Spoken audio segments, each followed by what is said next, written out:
feel keeps that alive. Because, it's, it's not every movie that you get to have. Any one of the Avatar movies to date could have been the last Avatar movie. It just didn't work out that way. How far are you on 4 and 5? Are the scripts completed? I'm not even thinking about 4. Are you kidding me? I'm just thinking about what's going to... him back. Yeah, right, exactly. I'm unemployed right now. Ask me in a year. I'm talking about. All right. But how badly do you want to tell the next story? Ask me in a year. It looks like it. Like, all things considered, I don't understand why... I mean, having played Jake for so long, has that almost impacted the way that you look at even environmentalism in your own life?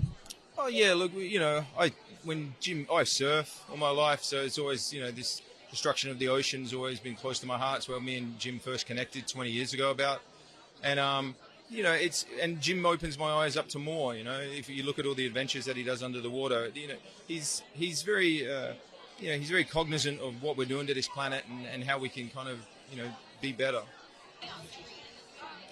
Yes. Look, we'll see where this saga goes. The saga's about this family, and they're very tested in this movie.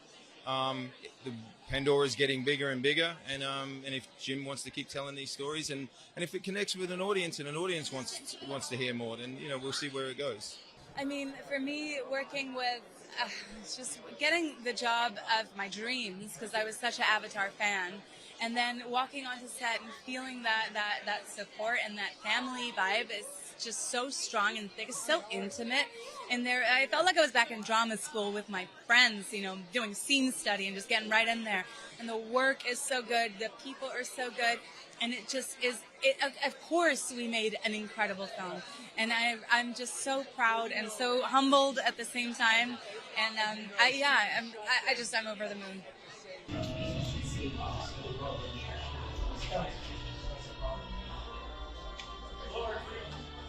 I mean, the commitment to truth, the commitment to the imagination is so necessary, and the focus and concentration.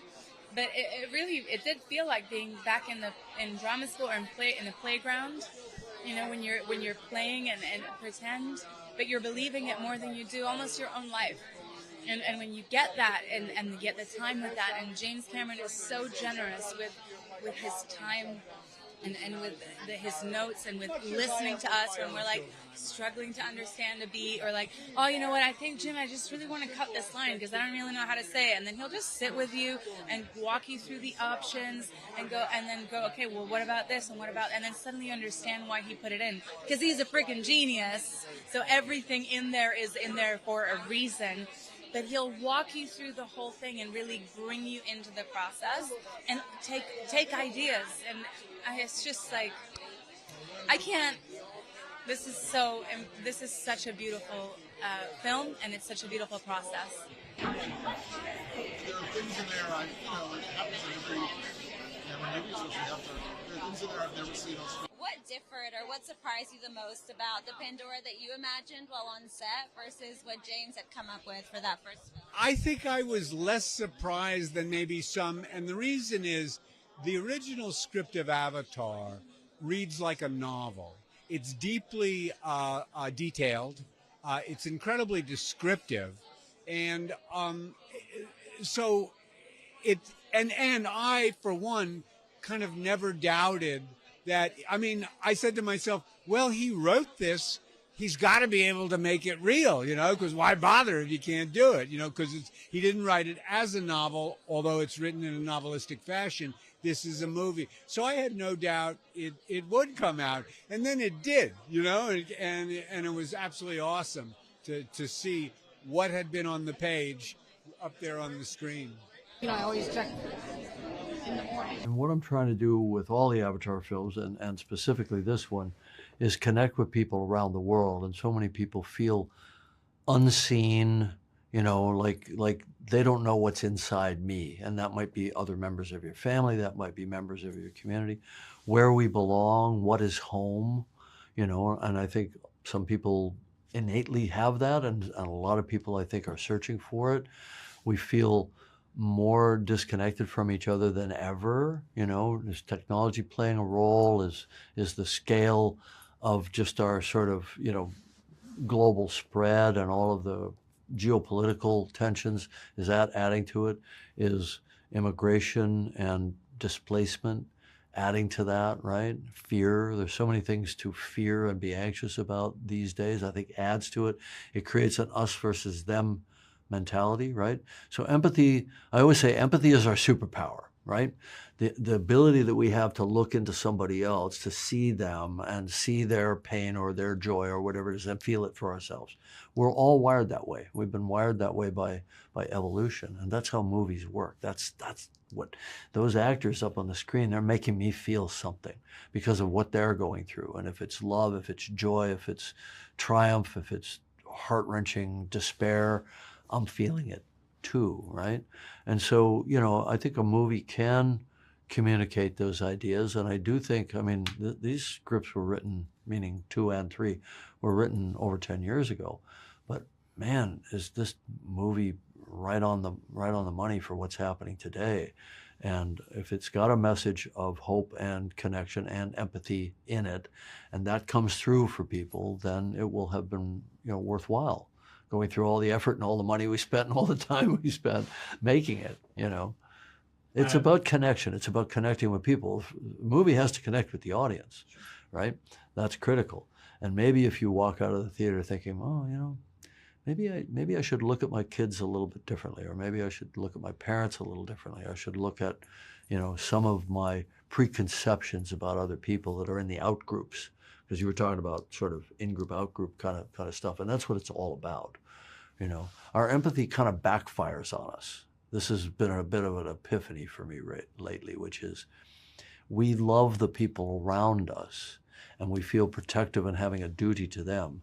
And that sort of puts us sometimes into a position of saying everybody else is the enemy to that. If I feel threatened, if I feel anxious for my in-group, the people that I love, that I have empathy for, then everybody else must be the enemy. And that's where we're going, and we have to break that, right? So the film is called Fire and Ash for a specific reason. It seems kind of obvious. Oh, fire people, ash people, right? But I found that title through a process that went, when I had written this line for Loak, our storyteller, and he says, you know, the fire of hate leaves only the ash of grief. And I thought, all right, that's half the equation. The other half of the equation is that grief, that loss, that trauma fuels the fire of hate, and it just loops endlessly, right? And we see it in Ukraine, we see it in Gaza, we see it in all over, we see it in Sudan. You know, there's so many things that become generational. They just propagate through time, and it's all, those guys hurt us, therefore we must fight back. Well, isn't that the ash people? The ash people are wearing the ash of their trauma, and you know, they've been traumatized, so they're taking it out on everybody else.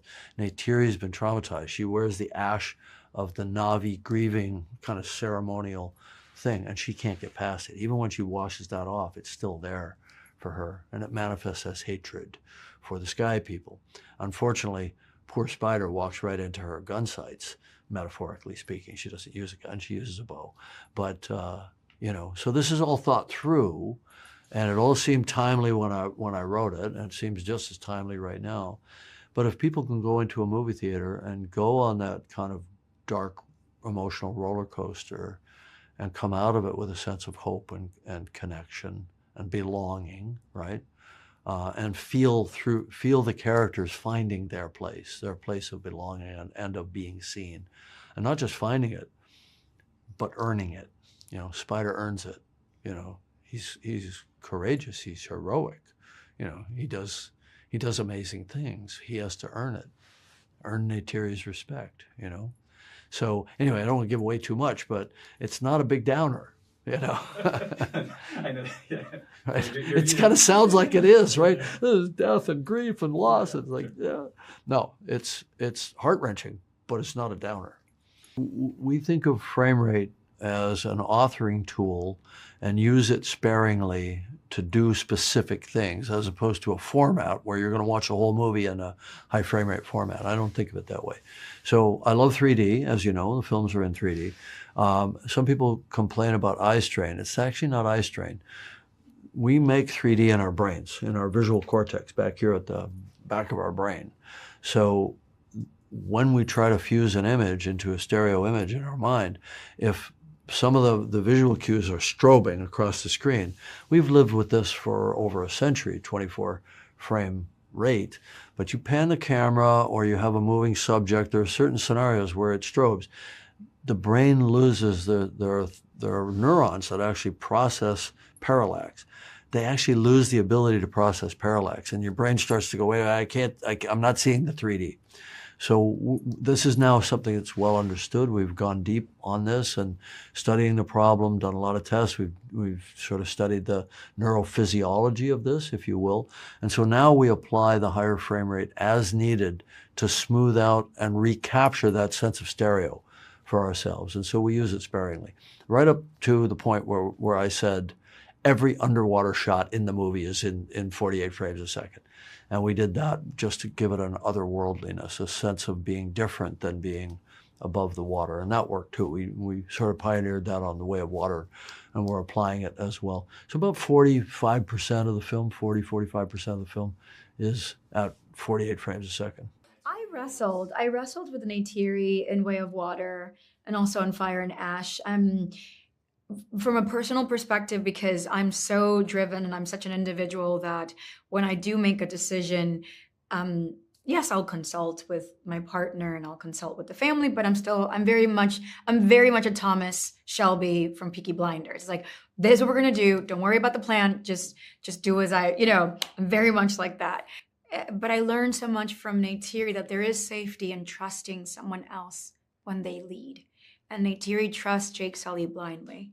And just because a woman is allowing their partner to take the lead, it doesn't mean that this woman is allowing to fall back in a position of weakness. And the same goes for if the roles were reversed. So Neytiri does teach me that. And also Jim, because Jim, wrote Neytiri to be such bound by her faith.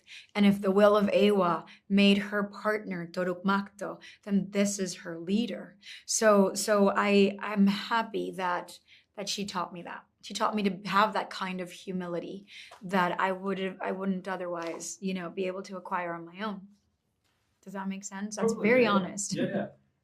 But in Fire and Ash, you see her begin to question it. Yeah. And that's the rift that's going to happen between them. That's what's going to maybe pull them apart, is the fact that, wait, I've been following you this far and I already buried a son. And I think she's finding it really hard not to blame him for that. And what through my research and experience, loosely with families that have experienced a loss of this magnitude, such as losing a child, is that you fight really hard to not play the blame game. And Jake is playing it as well, and so is Neytiri, and that's drifting them apart from each other. So then you begin to challenge each other. It's like if he says we're going to go north, she's in her mind thinking we should go south. And I'm happy that Jim wrote that kind of complexity for this family, because one, it's familiar, and two, it gives them an arc where they're really going to have to, besides the war that they're having to sort of fight, they're fighting this internal war as a family. And the Sully children are definitely, the ones that are having to grow up faster and maybe become the guides of their family. And I love that in the heart of this installment of Avatar, the Sully family, the Sully children are the heart of it. I think one of Kiri's struggles has been that she's kind of floating out there by herself. And the fact that she has no connection to Ewa and doesn't know her father is, a lot of those questions are answered in this, but she's not thrilled with the answers. So it is fun to see that in spite of these things, she and all the children seem to come into their own in this one, because mom and dad are busy with other horrible things. And so they have to save themselves and each other. There is a takeaway in terms of hard work, of focus, attention. I've become a better actor and a more focused human being because of my association with Cameron over the last 20 years. Because I admire him. Yeah. I admire it, you know what I mean? I feel like there must be this crazy discipline with him that, I don't know. But yeah, I mean, I think Slang's absolutely right. He leads by example. And And that's when, one of the pieces that I observed with awe was the power of his word. When he says go, people go, and they're going with like everything they got, because his word has so much integrity, because he's in alignment, and he's like, he will go and he will lead the charge. And it's so inspiring. It's so, I'm just very, very inspired by the process, and I'm definitely, do my best to have the perseverance and the curiosity that I've learned from everybody on this set. I think sometimes discipline has such a negative connotation to it. Yeah. There is a demand for excellence by Jim, because we're taking time away from our families to tell these stories. So what are we doing it for if we're not going to aim high? Mm-hmm. He has such an attention to detail. I've took that into other work. Beans in a bean bag, I call it. The more beans you got in that bag, the more comfy the seat. So we just pile it in. And you go on other jobs, and that can lead to conflict because you're demanding so much, and you're demanding details and questioning everything. So I find other movie sets, don't compare.